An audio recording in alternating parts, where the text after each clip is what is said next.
It started as an ordinary Wednesday morning at Westside Middle School, where students shuffled through the hallways, their voices blending into the usual pre-class buzz.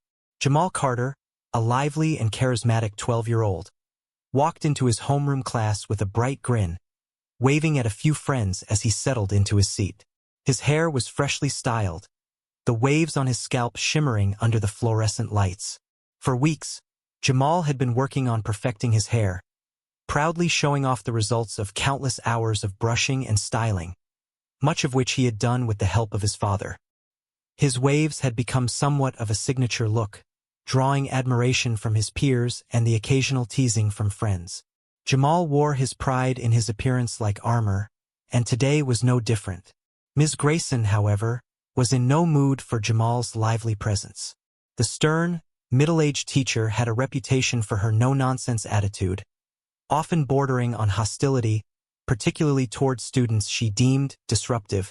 Among the students, it was no secret that Ms. Grayson often showed impatience toward certain kids. Many of them, like Jamal, were black. Her comments, though subtle enough to avoid outright accusations, often carried an undertone that left students feeling uneasy. That morning, as Jamal greeted his friends and joked about his hair, Ms. Grayson's eyes narrowed. "Jamal, take off that hoodie," she snapped before class even began. Jamal looked up, confused by her sudden sharp tone. "But, Ms. Grayson, I just put it on," he began, but her glare cut him off. "Take it off. Now." Reluctantly, Jamal pulled off the hoodie, revealing his meticulously styled waves. A few students chuckled, and Jamal couldn't help but grin, running a hand over his hair with pride. The chuckles, however, seemed to ignite something in Ms. Grayson. Her expression hardened, her lips pressing into a thin line. "You spend more time on that hair than on your homework," she snapped, her voice slicing through the room. The class fell silent. Jamal, though clearly embarrassed, tried to laugh it off. "Come on, Ms. Grayson," he said. "I'm still getting my work done."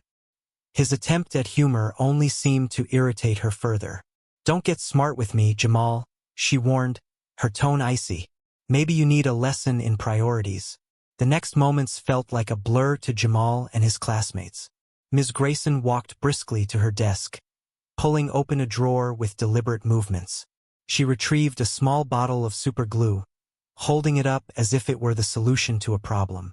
The students exchanged uneasy glances, some whispering nervously. Jamal, seated in the middle of the room, looked confused but not yet alarmed. Ms. Grayson marched toward his desk, her heels clicking ominously against the floor. "Since you're so focused on your hair, let's see how much you like it when it's stuck to your head," she said coldly. Before Jamal could react, Ms. Grayson reached down, grabbed a handful of his hair, and poured the glue directly onto his scalp. Jamal's scream shattered the stunned silence in the room. The sticky substance spread quickly, matting his hair and pulling at his skin painfully. "What are you doing?" he cried, his voice breaking with a mixture of shock, pain, and humiliation. The classroom erupted into chaos. Some students jumped up from their seats, yelling at Ms. Grayson to stop. Others sat frozen, too shocked to move. A few girls in the back began crying, while Jamal struggled to wipe the glue off, only to find it hardening on his hands and hair. "Sit down," Ms. Grayson barked at the class, her tone unfazed by the uproar. She capped the bottle of glue and placed it calmly on her desk. "Maybe now you'll learn to stop distracting yourself and focus on your studies," she said, her voice sharp and condescending. Jamal's pain and humiliation were evident as he held his head in his hands, tears streaming down his face. One of his classmates, a girl named Tasha, rushed to his side. "We need to get him to the nurse," she said, her voice trembling with urgency. She gently guided Jamal out of the classroom, while the rest of the students sat in stunned silence. The news spread like wildfire throughout the school. Whispers filled the hallways as students tried to make sense of what had happened. "Did you hear what Ms. Grayson did to Jamal? She poured glue on his head. Why would she do that?" The reactions were a mix of disbelief, outrage, and fear. Teachers in nearby classrooms began hearing the commotion and stepped out to investigate.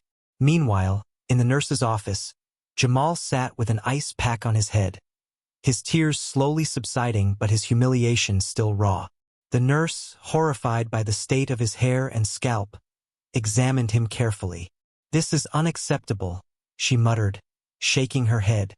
"This could cause permanent damage." She immediately called the principal's office, reporting the incident. Unbeknownst to Ms. Grayson, Jamal's father, Mr. Carter, was not only the principal of the school but also a fiercely protective parent. When he received the call, he rushed to the nurse's office, his normally calm demeanor replaced by a look of controlled fury. When Mr. Carter entered the room and saw his son sitting on the examination table, tears streaking his face, his hair a hardened, sticky mess, something inside him broke. He knelt beside Jamal, placing a gentle hand on his shoulder. "What happened, son?" he asked, though he already had a sinking feeling he knew the answer.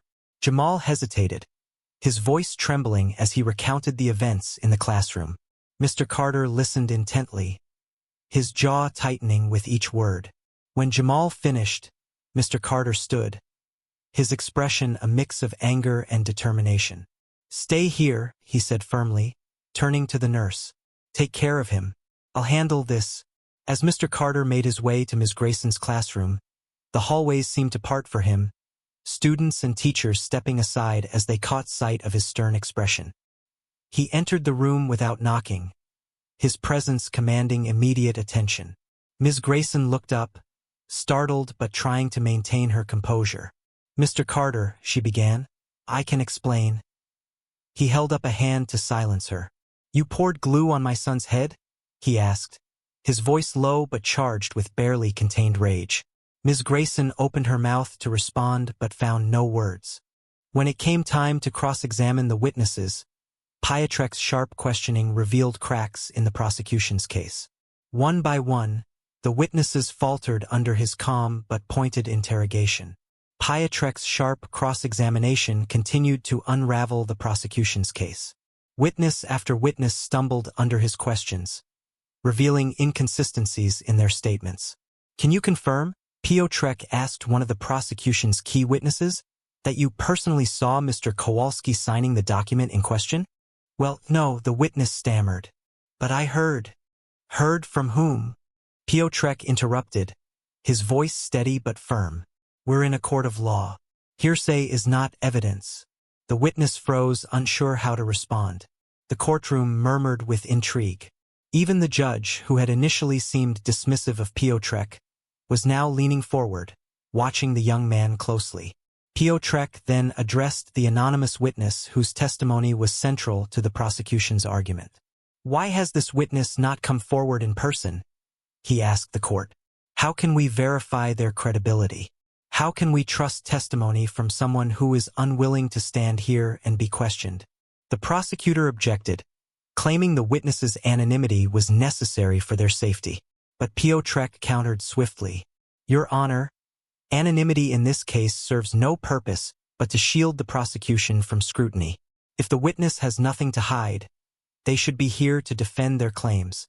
The judge nodded thoughtfully, and the prosecutor, for the first time, looked uneasy. Finally, Piotrek turned to the documents, the prosecution's strongest piece of evidence. He called a handwriting expert to the stand, a professional he had managed to persuade to help pro bono after explaining Stanislav's dire situation.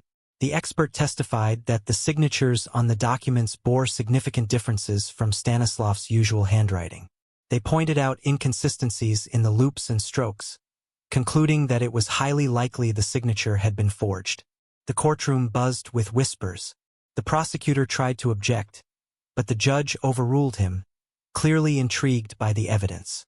The trial stretched on for hours, but Pietrek's arguments continued to chip away at the prosecution's case. By the time he delivered his closing statement, the atmosphere in the courtroom had shifted dramatically. Piotrek stood tall, his voice clear and unwavering. "Your Honor, ladies and gentlemen of the court, this case is not just about Mr. Kowalski. It's about the principle of justice. It's about ensuring that no innocent person is condemned without solid, irrefutable evidence. The prosecution has presented a narrative filled with assumptions and gaps. They have relied on anonymous testimony, hearsay, and forged documents. But assumptions are not facts and gaps are not proof. My client, Mr. Stanislav Kowalski, is a man who has lived his life with honesty and integrity. He is a pillar of this community, a man who has helped countless people in their times of need. To accuse him of stealing from the very community he has supported is not only baseless but cruel. I urge this court to see the truth, to see that there is no evidence, none, that links my client to this crime. To convict him would not be justice. It would be a miscarriage of it. The courtroom was silent as Piotrek returned to his seat. Even those who had doubted him at the start now watched him with respect. The judge called for a recess to deliberate. The tension in the courtroom was palpable as everyone waited for the verdict. Stanislav sat next to Piotrek, his hands trembling slightly. "You've done more than I could have ever hoped for," Stanislav whispered. "No matter what happens, thank you." Piotrek placed a reassuring hand on the older man's shoulder. "We're not done yet." When the judge returned, the room fell silent. He cleared his throat and looked directly at Stanislav.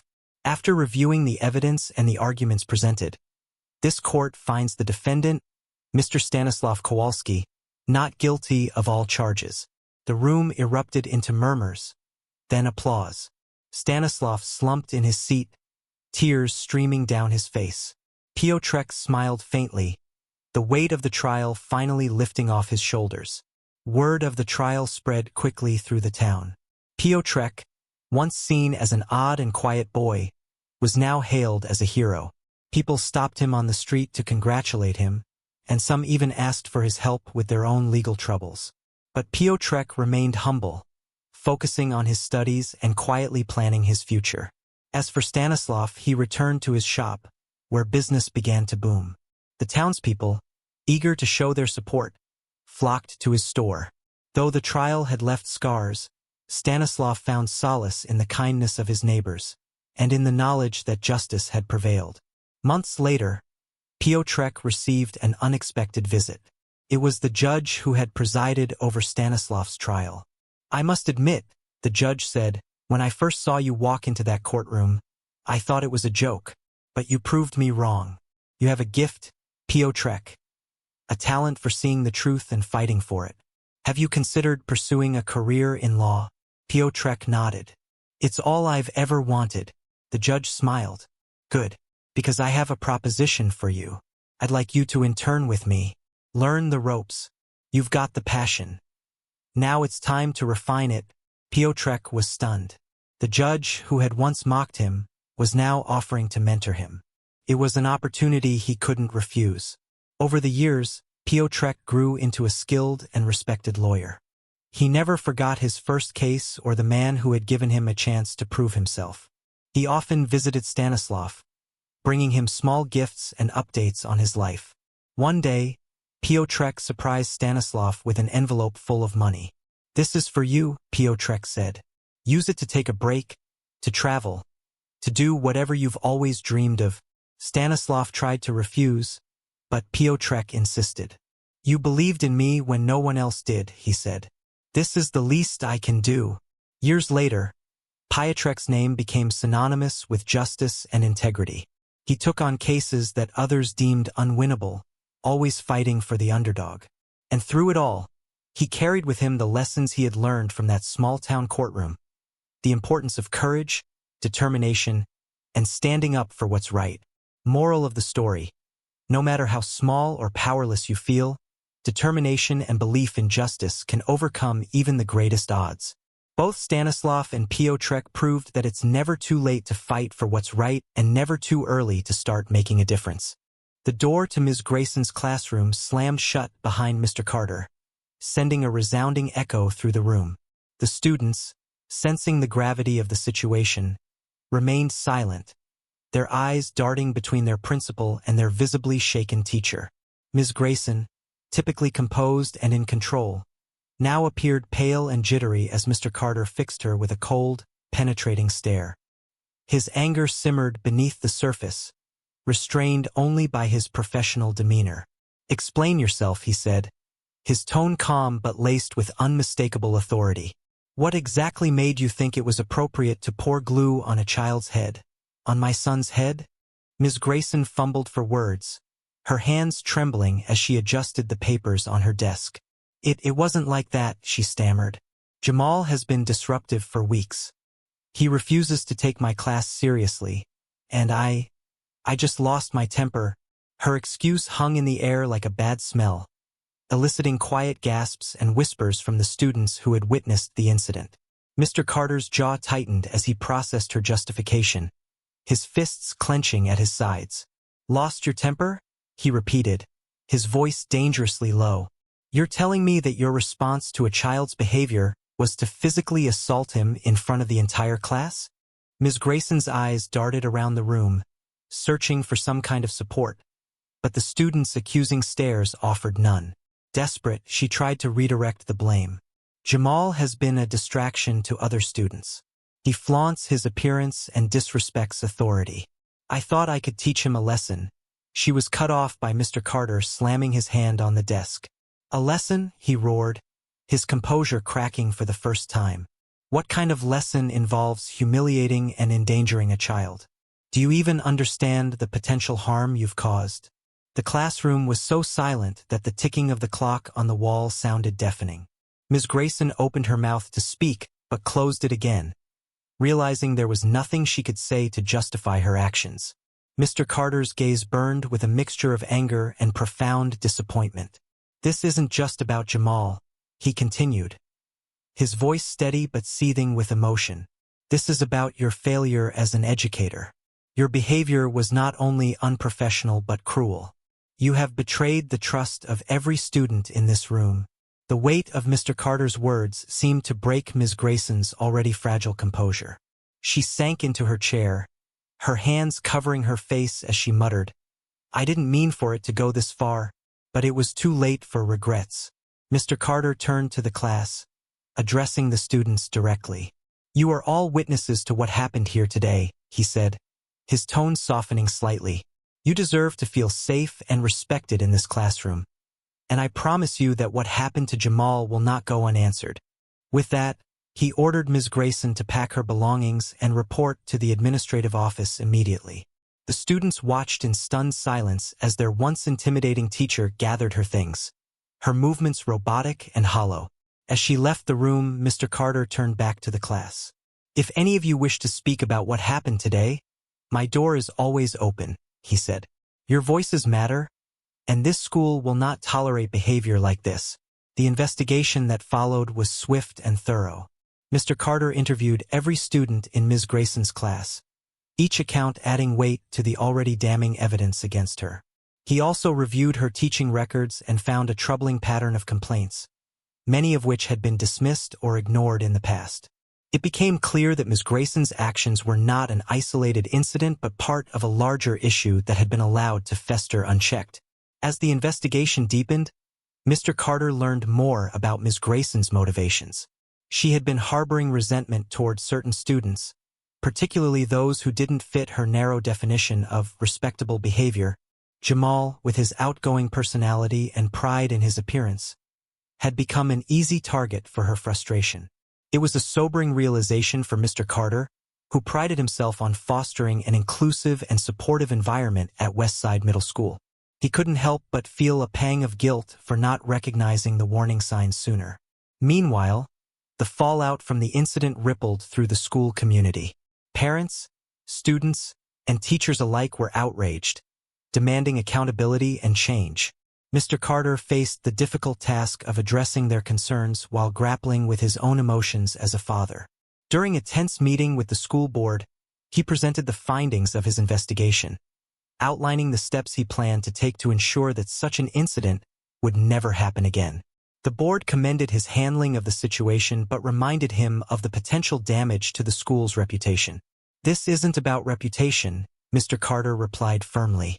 It's about doing what's right for our students. In a private conversation with Jamal later that evening, Mr. Carter apologized to his son, his voice heavy with emotion. I'm sorry I couldn't protect you, he said, his eyes glistening with unshed tears. Jamal, though still shaken by the experience, managed a small smile. "It's not your fault, Dad," he said. "You're doing everything you can." The moment strengthened their bond, reminding Mr. Carter of what truly mattered. By the time the investigation concluded, Ms. Grayson had been terminated, and a formal apology was issued to Jamal and his family. Mr. Carter implemented new policies to prevent similar incidents, including mandatory diversity and sensitivity training for all staff. The school also established a student advocacy program, giving students a safe space to voice their concerns and report misconduct. Though the road to healing was long, Jamal found solace in the support of his friends, family, and the school community. Mr. Carter, for his part, remained steadfast in his commitment to creating a safer, more inclusive environment for all students. The incident, while painful, became a turning point for Westside Middle School, a catalyst for change that would ripple far beyond its walls. In the aftermath of the incident, the atmosphere at Westside Middle School was anything but ordinary. The school, once bustling with carefree energy, was now tinged with whispers of uncertainty and reflection. The news of Ms. Grayson's dismissal and the circumstances surrounding it spread beyond the school walls, reaching local media outlets. Parents, activists, and community members were outraged, many demanding a complete overhaul of the school's policies. Mr. Carter, both as a principal and a father, stood at the center of the storm.